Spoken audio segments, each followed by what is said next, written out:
अस्सलाम वालेकुम स्टूडेंट्स, उम्मीद है तमाम अफराद खैरियत से होंगे। अच्छा, आज हम जो हमारे प्रिपरेशन पेपर के अंदर मौजूद एक्स्ट्रा न्यूमेरिकल्स हैं उसके सॉल्यूशन का आगाज़ कर रहे हैं। हमारे पास पहला सवाल है, if vector A is equals to I plus J plus K and B is equals to 2i plus J plus 3k। अच्छा, अब इसका सॉल्यूशन देख लेते हैं। हम पहले न्यूमेरिकल का सॉल्यूशन कर रहे हैं, डाटा बना लेते हैं हम। क्या कह रहा है बेटा, दो वेक्टर्स दे दिए इसने आपको, एक वेक्टर ए और एक वेक्टर बी। ठीक है, दो वेक्टर्स दे दिए, एक वेक्टर ए और एक वेक्टर बी। मैंने वेक्टर ए ले लिया, A is equals to I plus J plus K, और वेक्टर बी क्या दिया हुआ है बेटा आपको, वेक्टर बी दिया हुआ है 2i प्लस जे प्लस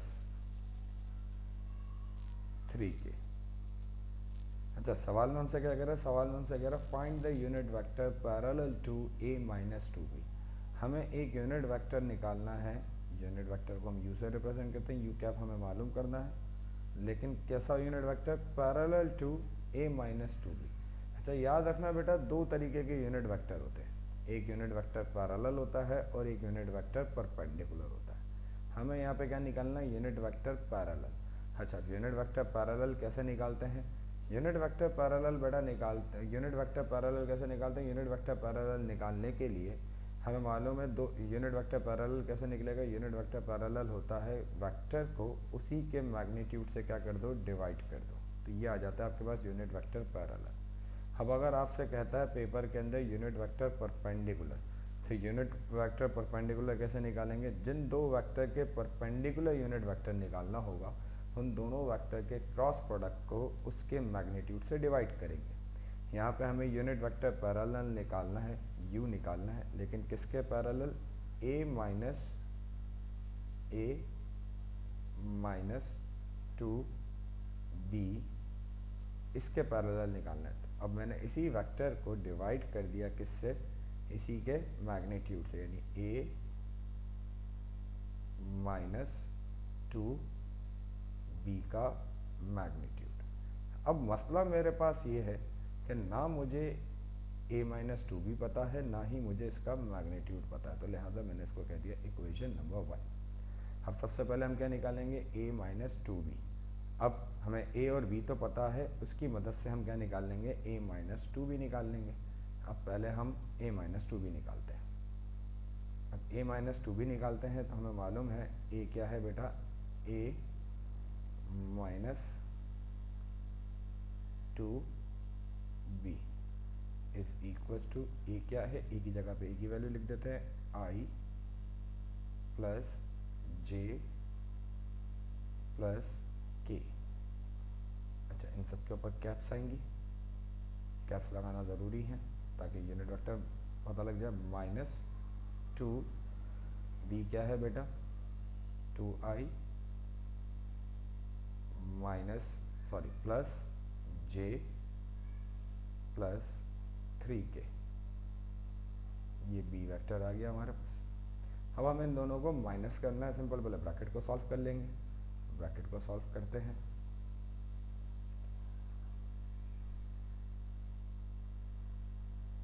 अब पहला ब्रैकेट तो एज आ जाएगा, i प्लस जे प्लस के, सब पर कैप्स आ जाएंगी,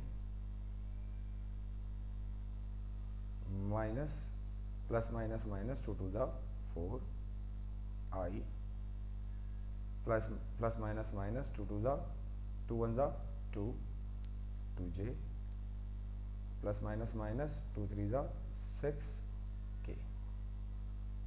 ठीक है, अब इनको सॉल्व कर लेते हैं, i minus 4j minus 3i, i j minus 2j minus j, और j k माइनस 6k क्या आ गया, माइनस 5k। ये हमारे पास क्या आ गया, ए माइनस टू बी का वेक्टर आ गया। देख लेते हैं हम एक दफ़ा, हमें निकालना क्या था, क्या हमें ये निकालना था, सवाल में क्या था कि हमें a माइनस टू बी का पैरेलल यूनिट वेक्टर निकालना। हमने सबसे पहले a माइनस टू बी निकाला। अब a माइनस टू बी निकालने के बाद अब हम क्या करेंगे, इसी का मैग्नीट्यूड क्या करेंगे, मालूम करेंगे।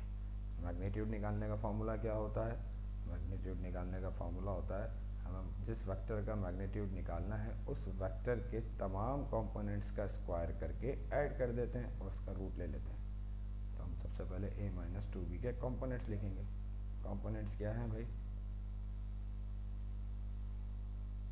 x कंपोनेंट क्या है, minus three square, plus y component क्या है, माइनस वन, क्योंकि j के साथ कुछ नहीं है तो वन है, स्क्वायर, प्लस z कंपोनेंट क्या है, माइनस फाइव स्क्वायर। ठीक है बेटा, ये हमने रूट को बड़ा कर लिया। अच्छा, अब इसका स्क्वायर कर लेते हैं, माइनस का स्क्वायर प्लस थ्री का स्क्वायर नाइन, थ्री का स्क्वायर आ गया नाइन, माइनस का स्क्वायर प्लस वन का स्क्वायर वन, फाइव का स्क्वायर 25। अब इन सबको ऐड कर लिया, हमारे पास आंसर आ गया 9 प्लस वन 10, 10 प्लस 5 35। ये आ गया हमारे पास 35 यूनिट्स। मैग्नीट्यूड आ गया किसका, a माइनस टू बी का। अब क्योंकि ये एक परफेक्ट स्क्वायर नहीं है तो लिहाजा इसका रूट पॉसिबल नहीं है। सर अगर हम पॉइंट्स में लिख दे तो लिख दो, कोई इशू नहीं है। नाउ अब इन सबको हम पुट कर देंगे, put in equation one, equation one में पुट कर देंगे इन सबको उठा के हम।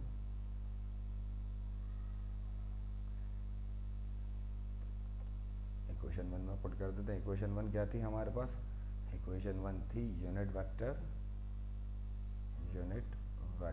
Is equals to a minus two b divided by magnitude of a minus two b, यही थी। अब a माइनस टू बी क्या आया आपके पास, a माइनस टू बी आया सर माइनस थ्री आई, माइनस जे था और माइनस फाइव के था, यही आया था। चेक कर लेते हैं सर ऊपर से, जी बेटा चेक करते हैं ऊपर से क्या था, यही आ रहा था a माइनस टू बी, ये सॉरी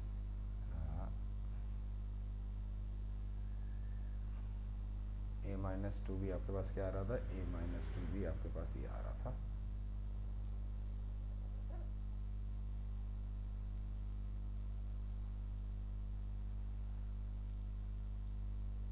ठीक है, और a plus a minus two b का मैग्नीट्यूड क्या आ रहा था, वो ये आ रहा था।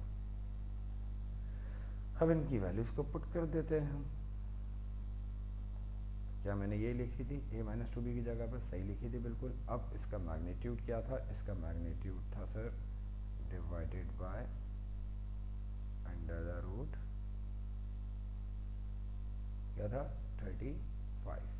अब नेक्स्ट स्टेप के अंदर आप क्या कर दें, नेक्स्ट स्टेप के अंदर आप अलग अलग कर दें, minus three divided by under the root 35 i minus one divided by under the root 35 j minus five divided by under the root 35 k. चाहे तो अगले स्टेप में इसको पॉइंट्स में भी आप लिख सकते हैं, अगले स्टेप में इसको पॉइंट्स में भी मेंशन कर सकते हैं। यहाँ तक की बात क्लियर है बेटा, कोई मसला?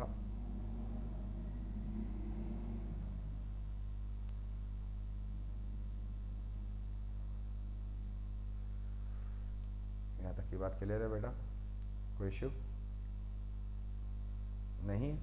ठीक है, अब इस ये हमारे पास क्या आ गया, पहले उसका आंसर आ गया। ये हमारे पास यूनिट वेक्टर क्या आ गया, parallel to a minus 2b का आंसर आ गया। अब हमारे पास दूसरा क्वेश्चन क्या है आज का, हमारे पास दूसरा क्वेश्चन है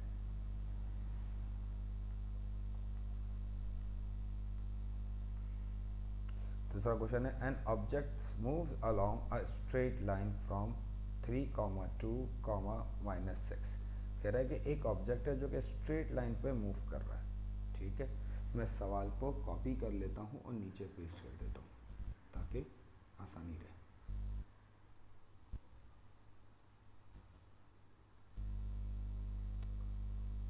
इसको मैं यहाँ से हटा लेता हूँ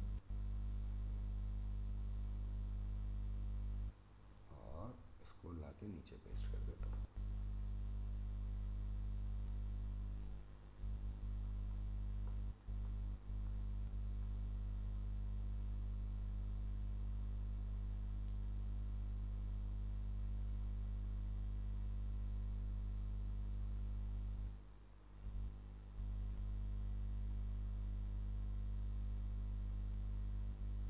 ठीक है, अब हमारे पास सवाल क्या है, an object moves along a straight line from 3, 2, -6। कह रहा है कि एक ऑब्जेक्ट है जो कि स्ट्रेट लाइन पे मूव कर रहा है। पहले डाटा बना लेते हैं और डाटा के अंदर समझने के लिए इसकी एक डायग्राम बना लेते हैं।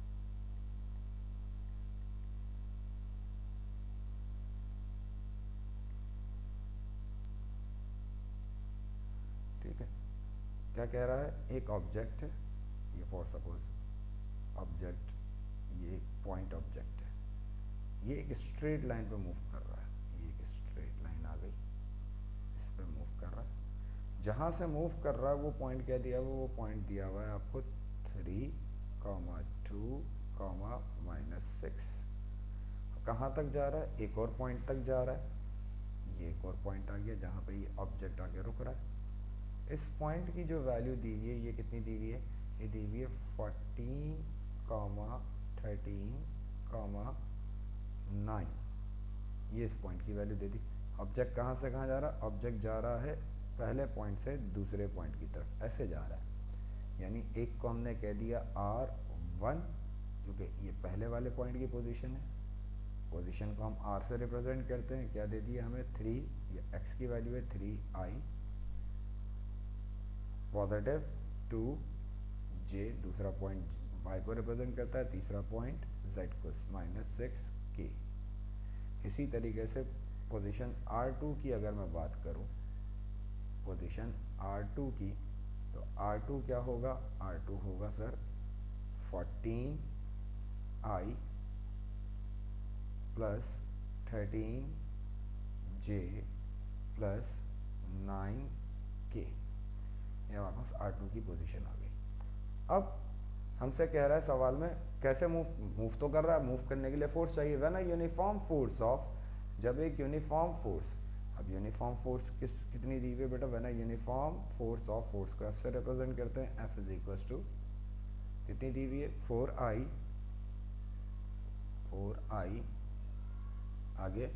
अच्छा यहाँ पे कैप्स भी आएंगे। अच्छा मैं कहीं पे कैप्स लगाना भूल जाऊँ तो इट्स अंडरस्टूड कि i j के जहाँ पे भी होगा उन पे कैप्स आएंगे, प्लस j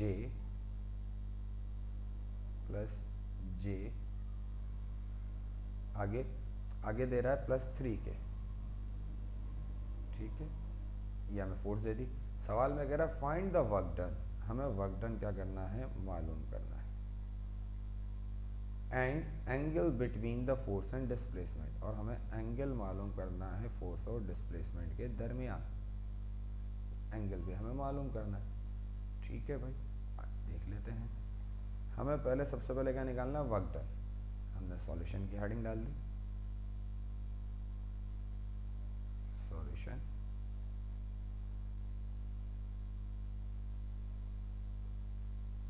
और ज़रा सॉल्यूशन देखते हैं। हमें निकालना है वर्क डन। हमें मालूम है वर्क डन क्या होता है, work done is the dot product of force and displacement. अब डिस्प्लेसमेंट तो मालूम नहीं है, हमें दो पॉइंट्स मालूम है। हमें मालूम है डिस्प्लेसमेंट क्या होती है, दो पॉइंट्स के दरमियान स्ट्रेट लाइन का फासला, डिफरेंस। सबसे पहले हम डिस्प्लेसमेंट निकालेंगे। हमें दोनों पॉइंट्स गिवन है, हाँ सर हमें दो पॉइंट्स तो गिवन है। क्या दिए हुए हैं, फाइनल पॉइंट क्या है हमारे पास, फाइनल पॉइंट हमारे पास R2 है। R2 में से R1 की पोजीशन को क्या कर देंगे, माइनस कर देंगे, हमारे पास क्या आ जाएगी, डिस्प्लेसमेंट आ जाएगी। और ज़रा डिस्प्लेसमेंट निकालते हैं। R2 क्या है, R2 है 14, 13 और 9। R2 है हमारे पास क्या है, 14i plus 13j plus 9k। इसमें से माइनस करना है R1 की पोजीशन को। अब R1 की पोजीशन क्या है, R1 की पोजीशन है sir 3i plus 2j minus 6k। 3i plus 2j minus 6k। हमें मालूम है वेक्टर्स ऐड या subtract, similar unit vectors add और सब्ट्रैक्ट हो जाते हैं, तो ब्रैकेट्स को ओपन कर लेंगे। तो ये क्या हो जाएगा, ये तो एज इट इज रह जाएगा 14i plus 13j plus 9k plus minus minus 3i plus minus 2j minus plus plus plus plus minus minus plus 6k। ठीक है, अब i में से i को माइनस कर देते हैं। 14 माइनस 3 कितना बचा, 11 बचा i। 13 माइनस 2 ये भी कितना बचा, 11 बचा j। और 9 प्लस 6 15k। अच्छा, साथ साथ कैलकुलेट करके चेक करते रहना। ये क्या आ गया आपके पास, डिस्प्लेसमेंट आ गई। क्या आ गई आपके पास, डिस्प्लेसमेंट आ गई। अब हमें इस डिस्प्लेसमेंट को, हमें डिस्प्लेसमेंट तो हमने क्या कर ली, मालूम कर ली। अब हम क्या करेंगे, अब हम करेंगे ये क्या, हमें निकालना क्या है, हमें तो निकालना वर्क डन है। तो और ज़रा वर्क डन निकालते हैं। वर्क डन क्या है, dot product of force and displacement. पहले फोर्स देख लेते हैं। फोर्स क्या है, 4i plus j plus 3k। अब हम इसको करेंगे पुट इक्वेशन 1 में। हमने लिख दिया यहाँ पे पुट इन इक्वेशन 1। और ज़रा पुट करते हैं, work done is equal to क्या थी, फोर्स, फोर्स थी सर, देख लेते हैं ऊपर से, 4i plus j plus 3k। 4i plus j plus 3k, ये हमारे पास फोर्स थी। इसका डॉट प्रोडक्ट हमें लेना है किससे, इसका डॉट प्रोडक्ट हमें लेना है डिस्प्लेसमेंट से, जो कि क्या है 11i plus 11i 11i plus 11j plus 15k। Dot product कैसे लेते हैं, i को i से, j को j से, k को k से क्या कर देते हैं, मल्टीप्लाई कर देते हैं। तो क्या करेंगे, 4 11 जा 44, 11 1 जा 11। अच्छा, i डॉट i 11 1 जा 11 प्लस 11 1 जा 11 j डॉट j। 13 3 5 जा 3 15 जा 45 k डॉट k। प्लस कर लेते हैं 44 i डॉट i क्या होता है, 1 के बराबर, प्लस 11 j डॉट j भी क्या होता है, 1 के बराबर होता है। तो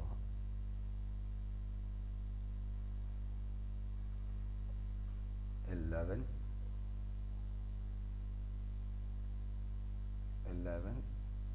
j डॉट j की जगह पे क्या गया 1, प्लस 45 k डॉट k की जगह पे भी क्या गया 1। अब तीनों को प्लस कर लेते हैं, सबको प्लस करेंगे, 11 प्लस 44 55, 55 प्लस 45, ये आपके पास आंसर आ जाएगा 100। चेक कर लीजिएगा। वर्क डन का यूनिट क्या होता है, जूल्स। अच्छा सर यहाँ पे तो फोर्स का यूनिट दिया हुआ नहीं था बेटा, वर्क डन का यूनिट भी लिख सकते हो, कोई इशू नहीं है। बॉस टीचर यूनिट ही लिखवा देते हैं, बट स्केलर क्वांटिटी है, इसका कोई ना कोई यूनिट लिखा जाएगा, ठीक है। अच्छा, अब हमें क्या निकालना है? हमें निकालना है angle between force and displacement. अच्छा भाई, अब हमें मालूम है दो वेक्टर्स के दरमियान अगर हमें एंगल निकालना हो तो उसके लिए एक फार्मूला यूज़ किया जाता है, और वो क्या होता है? और वो फार्मूला है, दो वेक्टर्स के दरमियान एंगल निकालने का फार्मूला क्या है? हमें मालूम है, सिंस कॉस ऑफ थीटा, दो वेक्टर्स दिए हुए और उसके दरमियान एंगल निकालना तो फार्मूला होता है cos of theta a dot b divided by magnitude of a magnitude of b. अच्छा, मैग्नीट्यूड के लिए एरो हटा के सिंपल लिख दो वेक्टर को तो भी मैग्नीट्यूड होता है, मॉड लगा के लिखोगे तो एरो लगाना पड़ेगा। तो क्या हो जाएगा बेटा? तो अब अगर मैं ये फार्मूला एफ और डी की फॉर्म में लिखूँगा तो क्या हो जाएगा? एफ और डी की फॉर्म में हो जाएगा हमारे पास cos of theta is equals to F dot D divided by magnitude of F magnitude of D. अब एफ डॉट डी क्या था? एफ डॉट डी तो सर डब्ल्यू था, अभी निकाल लिया, divided by F into D. अब हमें वेक्टर एफ पता है, उसका मैग्नीट्यूड नहीं मालूम, इसी तरीके से हमें डिस्प्लेसमेंट पता है, उसका मैग्नीट्यूड नहीं मालूम। तो पहले हम क्या करेंगे? पहले हम इसको इक्वेशन 2 कहेंगे। सबसे पहले हम क्या करेंगे? सबसे पहले हम करेंगे वेक्टर एफ का मैग्नीट्यूड निकालेंगे, और इसी तरीके से हम वेक्टर डी का भी मैग्नीट्यूड निकालेंगे। इसको इक्वेशन 2 कह दिया हमने। अब एफ का मैग्नीट्यूड निकालते हैं। Magnitude of f is equals to under the root सारे एक्स और वाई कंपोनेंट का स्क्वायर। पहले एक्स, एफ के वेक्टर्स के कंपोनेंट क्या थे? एफ वेक्टर के कंपोनेंट थे 4, 1 और 3, यानी 4, 1, 3 का स्क्वायर, 4 का स्क्वायर प्लस 1 का स्क्वायर प्लस 3 का स्क्वायर। स्क्वायर कर लेते हैं। 4 का स्क्वायर क्या हो जाएगा बेटा? 4 का स्क्वायर हो जाएगा सर 16, 1 का स्क्वायर 1 प्लस 3 का स्क्वायर 9। तो ये सॉल्व करेंगे, हमारे पास आंसर आ जाएगा अंडर द रूट 26। ये हमारे पास आंसर आ गया किसका? ये हमारे पास आंसर आया एफ का, ठीक है। यूनिट्स, ये फोर्स आ गई हमारे पास, ठीक है। अब ये फोर्स आ गया, इसको मैं हाईलाइट कर देता हूँ, ठीक है भाई। अब हमें क्या चाहिए? अब हमें चाहिए सर डिस्प्लेसमेंट। डिस्प्लेसमेंट का वेक्टर क्या था? 11, 11, 15। अब डिस्प्लेसमेंट चाहिए तो डिस्प्लेसमेंट निकाल लेते हैं। डिस्प्लेसमेंट का मैग्नीट्यूड निकालूंगा तो क्या करूंगा? Under the root 11 square plus 11 square plus 15 square is equals to under the root 1 to 1 plus 1 to 1 plus 2 to 5। इन सबको ऐड कर लेते हैं, जल्दी से आप लोग ऐड करें इसको। 1 to 1 plus 1 to 1 2 4 2 plus 2 to 5, ये आ गया अंडर द रूट 467, ठीक है बेटा। अच्छा, ये आ गया आपके पास डिस्प्लेसमेंट। अब हमें क्या चाहिए? हमें तो चाहिए क्या? हमें चाहिए सर एंगल चाहिए। हमें क्या चाहिए? एंगल चाहिए सर, कि एंगल कितना आएगा। अच्छा भाई, एंगल चाहिए, एंगल निकाल लेते हैं। यूनिट्स, हमें एंगल चाहिए, एंगल निकालते हैं। एंगल का फॉर्मूला क्या था, cos of theta work done divided by magnitude of force and magnitude of displacement. हमने लिख दिया cos of theta is equal to work done कितना था 100 divided by under the root क्या था 26 under the root 26 into under the root 467। इसको solve कर लेते हैं।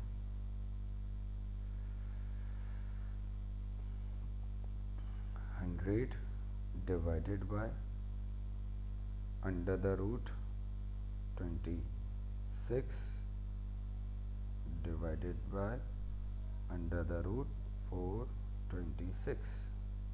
इसका आंसर आ रहा है ऑलमोस्ट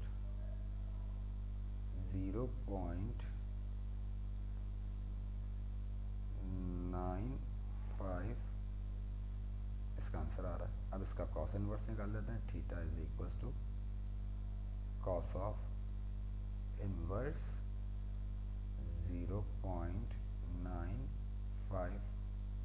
अब कॉस ऑफ इनवर्स 0.95 निकाल लेते हैं।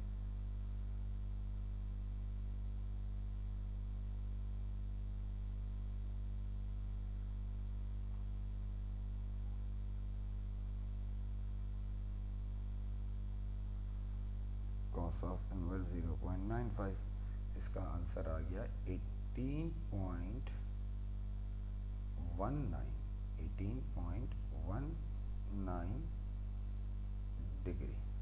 ये हमारे पास क्या आ गया, थीटा आ गया। ठीक है बेटा, यहाँ तक की बात क्लियर है, कोई मसला? ठीक है, आज की वीडियोस में यही 2 सवाल थे। इंशाल्लाह अगली वीडियो में मज़ीद सवाल को हम देखेंगे। ठीक है, चैनल को सब्सक्राइब कर दीजिएगा ताकि आपके पास मज़ीद अपडेट्स आती रहें। ठीक है, अपना ख्याल रखिएगा। अल्लाह हाफ़िज़।